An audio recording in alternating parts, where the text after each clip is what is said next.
Zhuangzi says, when your belt is comfortable, you don't feel it. When your shoes are comfortable, it is as if you weren't wearing any. Likewise, your clothes. The more you are aware of these things, the less properly they are made, or the less properly they fit. But we raise an objection to this. If I don't know I'm there, I seem to be missing everything. We want to know that we know. If we're happy and we don't know we're happy, we might just as well not be happy. To be happy and to know that you're happy is really the overflowing of the cup of life. Of course, the penalty for that is to be miserable and to know that you're miserable. Some people are miserable without knowing it.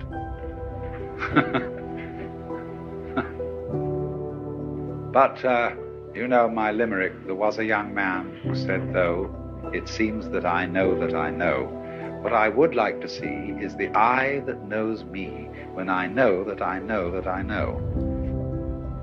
And this is the great human predicament. The development of self-consciousness, the development of the possibility of reflecting upon one's own knowledge. And this is simultaneously a blessing and a curse. And Taoism does not escape this problem. I mean, it doesn't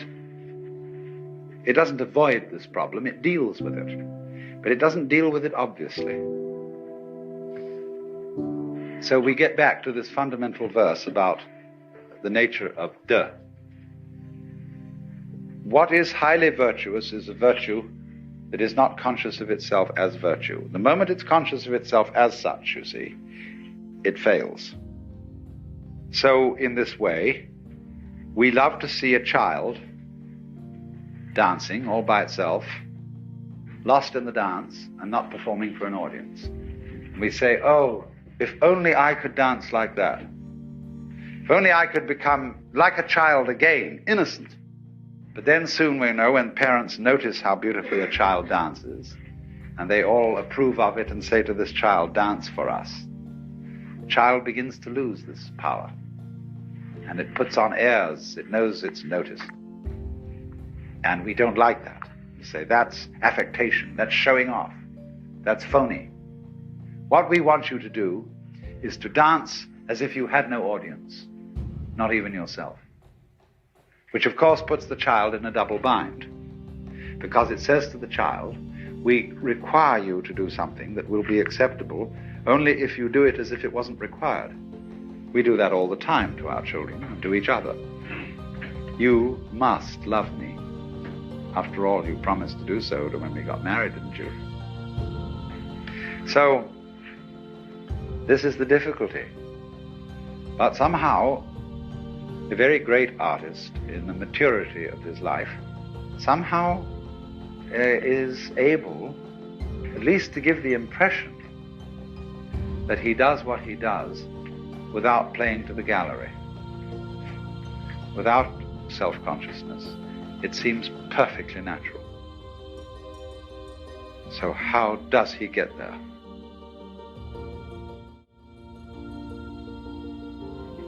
There was a Taoist sage, later than Lao Tzu. His name was Liezi. We romanize that as L-I-E-H, Lieh. And he had a reputation for being able to ride on the wind. So light. Zhuangzi says in one place, it's easy enough to stand still. The difficulty is to walk without touching the ground. Because in the state of being in accord with the Tao, there is a certain feeling of weightlessness, parallel to the weightlessness that people feel when they get into outer space or when they go deep into the ocean. This is, of course, connected with the sensation that you're not carrying your body around. I described this morning the sensation that an expert driver has when he really is with it in a car, that the hill lifts him up and drops him down the other side, that he and the road are all one process. And that's equivalent to the sense of weightlessness. And so this is this is the inner meaning of Lietze riding on the wind. When Suzuki was asked, what is it like to have Satori? He said, it's just like ordinary everyday experience, except about 2 inches off the ground. A person who has Mushin, or no mind, or no heart in Chinese, is a very high order of person. It means that a person who has Mushin, or no mind, or no heart in Chinese, is a very high order of person. It means that his psychic center doesn't get in its own way. It operates as if it wasn't there. Zhuangzi says that the highest form of man uses his Shin like a mirror. It grasps nothing, it refuses nothing, it receives but does not keep.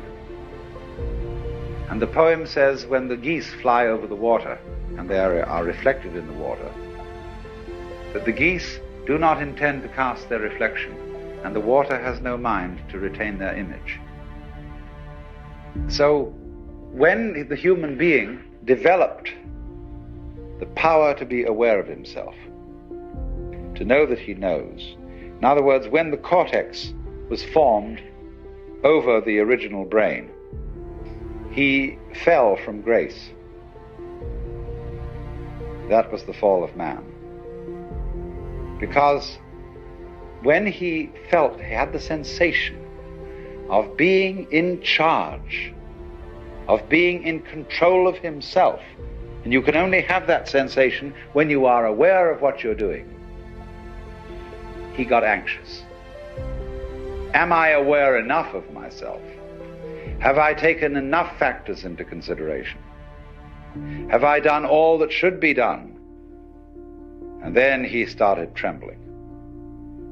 This was the fall of man, of course. This is what is meant. The Lao Tzu says, when the great Tao lost, there came duty to man and right conduct.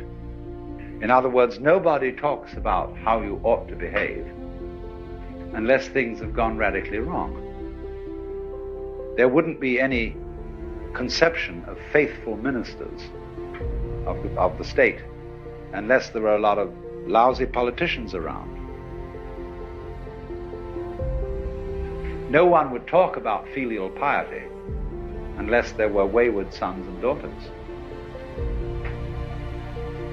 So there is constantly in the tradition of Taoism the idea that all moral preaching is confusion. Your attempt to eliminate self is a positive manifestation of selfishness. You are like a person beating a drum in search of a fugitive. All talk about selfishness. All talk about success in becoming virtuous, or enlightened, or integrated, or non-neurotic, or self-actualized. Let's use all the terms that are being used. All this talk attests to the fact that it hasn't happened, and will in fact get in the way of its happening.